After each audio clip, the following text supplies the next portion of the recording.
Bismillahirrahmanirrahim. Assalamualaikum warahmatullahi wabarakatuh. Innal hamdalillah wassalatu wassalamu ala rasulillah wa ashabihi wa mawala. Asyhadu an la ilaha illallah wahdahu la syarika lah wa asyhadu anna Muhammadan abduhu wa rasuluh. Al-mukarramun, para kawan guru, para alimun yang hormati, yang sama-sama kita muliakan, yang hormati Bapak Inspektorat Provinsi Nusa Tenggara Barat. Beliau ini asli Gerong, Bapak Ibu sekalian, masih bajang ya. Yang hormati Pak Sekda, Bapak Barat, Pak Kepala Bapeda, Pak Kadis Kesehatan. Yang hormati Pak Camat, anggota Perbincang Kecamatan Labuabi, Pak Kades, Pak Kadus, Bapak Ibu sekalian, hadirin semua yang mudah-mudahan dirahmati Allah Subhanahu wa ta'ala.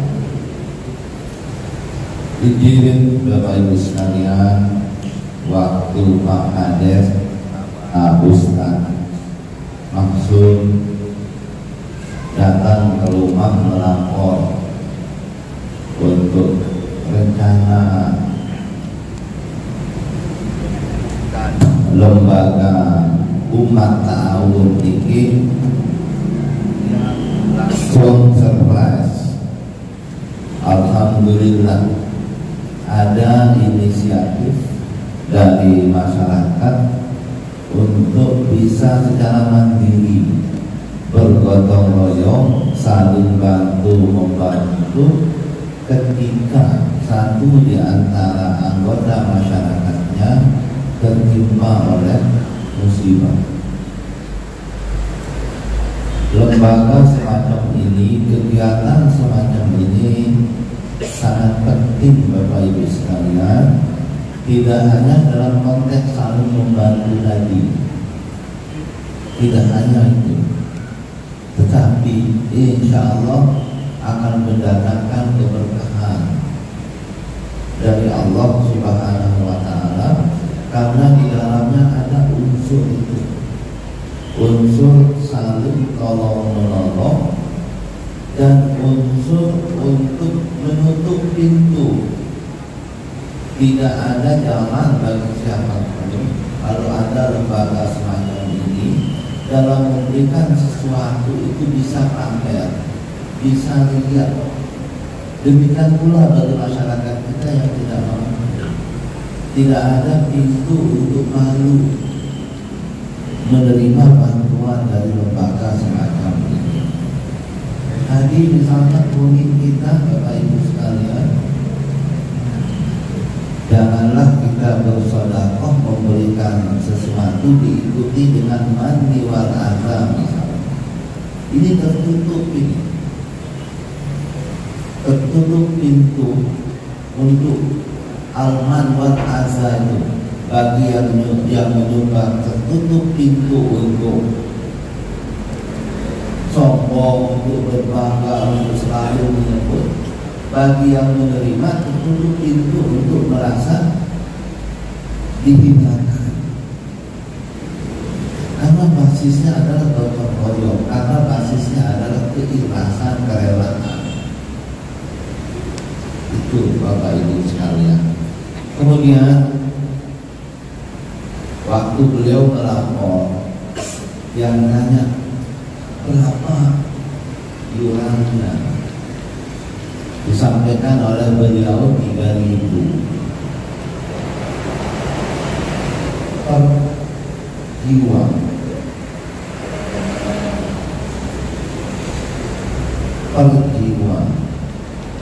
Lalu dalam satu kakak misalnya 5, ya 15.000.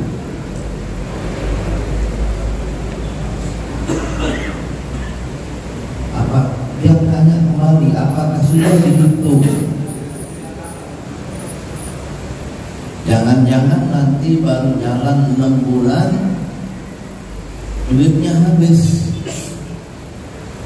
yang minta nanti dihitung betul, karena nanti kalau duitnya habis, dan itu duit yang habis itu, uang yang habis itu memang betul-betul digunakan, tidak ada penyelewengan, pasti ada fitnah yang masuk.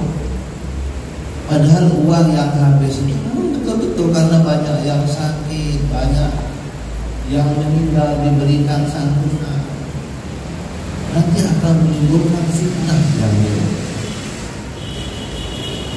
Makanya Qiyam Usul waktu itu dibuka peluang bagi yang mau lebih. Ya, misalnya ada yang mau 5.000, ada yang mau 10.000, dan seterusnya. Dan juga dibuka peluang, mohon maaf, bagi orang yang sudah terdaftar di BPJS. Nanti kalau orang yang terdaftar di BPJS itu berobat, uang untuk membayar obatnya itu datang dari sini, tapi diklaim ke BPJS supaya ada bantuan silangnya. Jadi Bapak Ibu sekalian, sekali lagi ini sangat luar biasa. Kemudian yang juga berharap dengan adanya ini, lembaga umat ta'awun ini, ada semacam motivasi bagi masyarakat untuk secara bersama-sama menjaga kesehatannya. Jangan karena sudah ada lembaga adat umat ta'awun, ada sakit-sakit itu masih gratis semua. Justru harus ada motivasi untuk kita semua menjaga kesehatan. Bapak Ibu sekalian, izin tuan guru, Rasulullah Sallallahu Alaihi Wasallam dalam riwayat umur beliau meninggal 63 tahun lebih. Dalam riwayat beliau hanya sakit 2 kali. Waktu beliau menerima wahyu, pertama kali menerima wahyu, beliau demam tinggi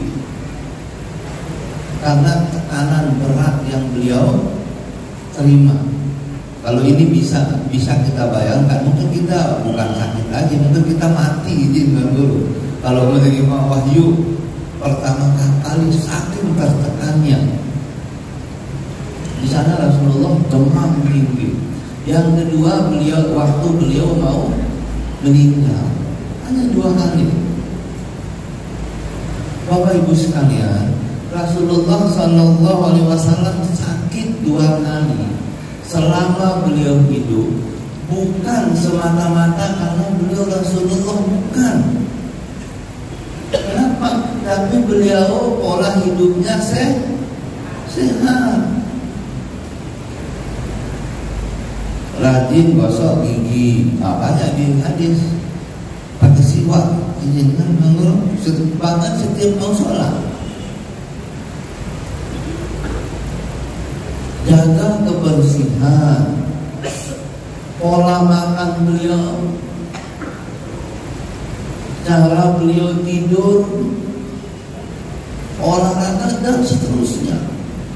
Jadi beliau 2 kali sakit selama hidup beliau itu karena juga beliau menerapkan pola hidup sehat, bukan semata-mata karena Nabi. Ini kadang-kadang wajar Rasulullah sakit 2 kali, saya nggak ada Nabi. Itu ya bergerang-gerang. Anda, insya Allah kita juga Bapak Ibu sekalian, kalau pola hidup kita sehat, termasuk hati kita, jiwa kita jaga dari iri, dengki dan lain sebagainya, insya Allah kita juga akan terus sehat. Akan terus sehat.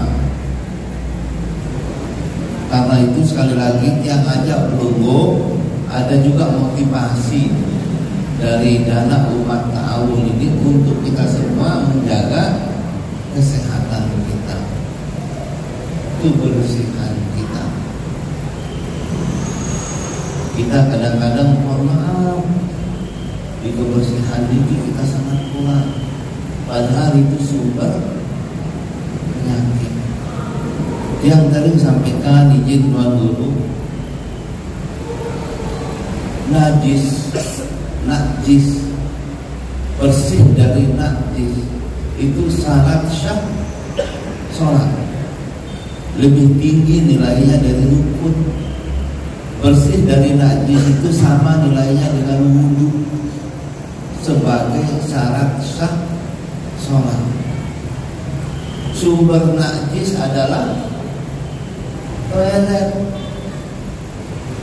Lagu toilet itu betul kotor sekali. Coba bersih dari najis syarat sah sholat. Sumber najis adalah toilet. Lagu toilet, ya Allah. Jadi padahal itu agama, Bapak Ibu sekalian. Ya, jadi intinya yang ingin mengajak kita semua, mari, kalau kita mau sehat, kita harus pola hidup sehat. Kalau kita mau sehat, kita harus jaga kebersihan. Kalaupun kita sakit, insya Allah sudah ada lembaga dana umat ta'awun. Nah, jadi itu yang sangat berkait. Itulah sebabnya Bapak Ibu sekalian, dia ngajak Pak Sekda, Kepala Bapeda, Kadis Kesehatan, karena nanti siapa tahu apa yang dilakukan oleh Desa Bengkel ini bisa kita lebarkan ke desa-desa yang lain. Mudah-mudahan apa yang sudah diinisiasi oleh Pak Kades, oleh Ustadz Mansur, dan oleh masyarakat Bengkel diberkahi oleh Allah Subhanahu wa Ta'ala, dan nanti ada desa-desa lain yang ikut. Insya Allah apa yang dilakukan oleh teman di sini dapat pahala juga, pahala jariyah, karena diikuti oleh desa-desa yang lain. Selamat, dan mudah-mudahan terus istiqomah, ya, mudah-mudahan kegiatan ini terus bisa berlangsung sehingga masyarakat kita bisa. Demikian sambutan yang dia sampaikan, kurang lebih dia mohon maaf. Billahi taufiq wal hidayah. Wassalamualaikum warahmatullahi wabarakatuh.